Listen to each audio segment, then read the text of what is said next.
നമസ്കാരം. മലയാളി വാർത്തയിലേക്ക് സ്വാഗതം. സാധാരണഗതിയിലെല്ലാം തന്നെ നമ്മൾ മുഖ്യമന്ത്രിമാർ സഞ്ചരിക്കുന്നത് കണ്ടിട്ടുണ്ട്. കാറിൻ്റെ പിൻസീറ്റിലിരുന്നാണ് സാധാരണഗതിയിൽ മുഖ്യമന്ത്രിമാർ സഞ്ചരിക്കുന്നത് കണ്ടിട്ടുള്ളത്. കേരളത്തിൽ ഇന്ന് വരെയുള്ള എല്ലാ മുഖ്യമന്ത്രിമാരും അങ്ങനെ തന്നെയാണ്. എന്നാൽ വി ഡി സതീശന് മുൻ സീറ്റിലെ യാത്രയാണ് എപ്പോഴും ഇഷ്ടം. അതുപോലെ പ്രതിപക്ഷ നേതാവായ ദിവസം മുതൽ തന്നെ അദ്ദേഹം അങ്ങനെ തന്നെയാണ് യാത്ര ചെയ്തിരുന്നത്. ഒരു ഡ്രൈവറിനെ മുന്നിലിരുത്തി പിന്നിലിരുന്ന് യാത്ര ചെയ്യാൻ തൽക്കാലം അദ്ദേഹത്തിന് താല്പര്യമില്ല. അദ്ദേഹത്തിന് എപ്പോഴും മുൻസീറ്റിലിരുന്ന് യാത്ര ചെയ്യാനാണ് താല്പര്യം. അതുകൊണ്ട് തന്നെ മുഖ്യമന്ത്രി ആയപ്പോഴും തൻ്റെ ആ രീതി അദ്ദേഹം മാറ്റിയില്ല എന്നുള്ളതാണ്. എന്നാൽ ഈ മുഖ്യമന്ത്രി എന്ന നിലയിൽ സംസ്ഥാനത്തിൻ്റെ ഏറ്റവും സുരക്ഷിതമായ ഒരു ഇടം എന്ന നിലയിൽ അദ്ദേഹത്തിന് Z+ കാറ്റഗറിയിലെ സുരക്ഷയാണ് നൽകുന്നത്. എന്നാൽ Z+ കാറ്റഗറിയുടെ സുരക്ഷയുമായി ബന്ധപ്പെട്ട് നോക്കുകയാണെങ്കിൽ അദ്ദേഹത്തിന് നടുവിലെ സീറ്റ് അല്ലെങ്കിൽ പിൻ സീറ്റാണ് നൽകിയിരിക്കുന്നത്. കാരണം അദ്ദേഹത്തിന് നേരെ പെട്ടെന്നൊരു അറ്റാക്ക് ഉണ്ടാവുകയാണെങ്കിൽ തീർച്ചയായിട്ടും മുൻ സീറ്റിലാണെങ്കിൽ അദ്ദേഹത്തിനെ പെട്ടെന്ന് അത് ബാധിക്കാനുള്ള സാധ്യതയുണ്ട്.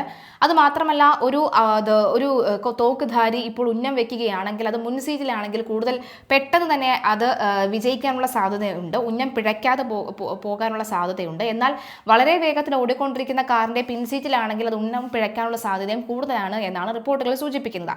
എന്തായാലും Z+ കാറ്റഗറി അദ്ദേഹത്തിന് വരികയാണെങ്കിൽ ഒരു കാരണവശാലും അദ്ദേഹത്തിൻ്റെ ഈ മുൻ സീറ്റ് യാത്ര പോലീസ് ഉദ്യോഗസ്ഥർ അംഗീകരിക്കില്ല എന്ന് വ്യക്തമാവുകയാണ്.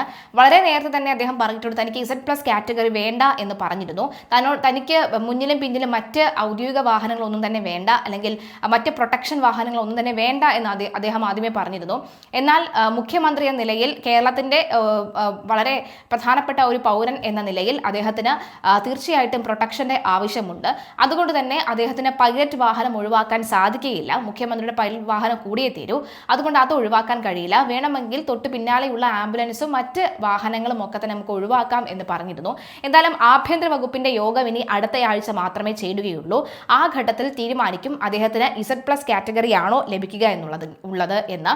Z+ കാറ്റഗറി ആണ് ലഭിക്കുന്നതെങ്കിൽ നേരത്തെ സൂചിപ്പിച്ചതുപോലെ അദ്ദേഹത്തിന്റെ ഇഷ്ട യാത്ര, മുന്നിലിരുന്നുള്ള യാത്ര അത് സാധ്യമല്ലാതെയാകും.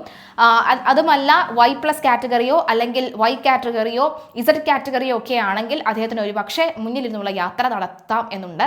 എന്തുകൊണ്ട് ഇത്രയും വലിയ രീതിയിൽ ചർച്ചയാക്കുന്നു എന്ന് വെച്ച് കഴിഞ്ഞാൽ കഴിഞ്ഞ തവണത്തെ മുൻ മുഖ്യമന്ത്രിമാരുടെ കാർ യാത്ര നോക്കിയാൽ മനസ്സിലാക്കും പിൻ സീറ്റിൽ ഇരുന്നുകൊണ്ടുള്ള യാത്രയാണ് എന്നുള്ളതാണ്. എന്തായാലും ഈ ഘട്ടത്തിൽ ഈ വി ഡി സതീശന്റെ യാത്രയും ഒക്കെ തന്നെ എല്ലാവരും ചർച്ച ചെയ്യുകയാണ്.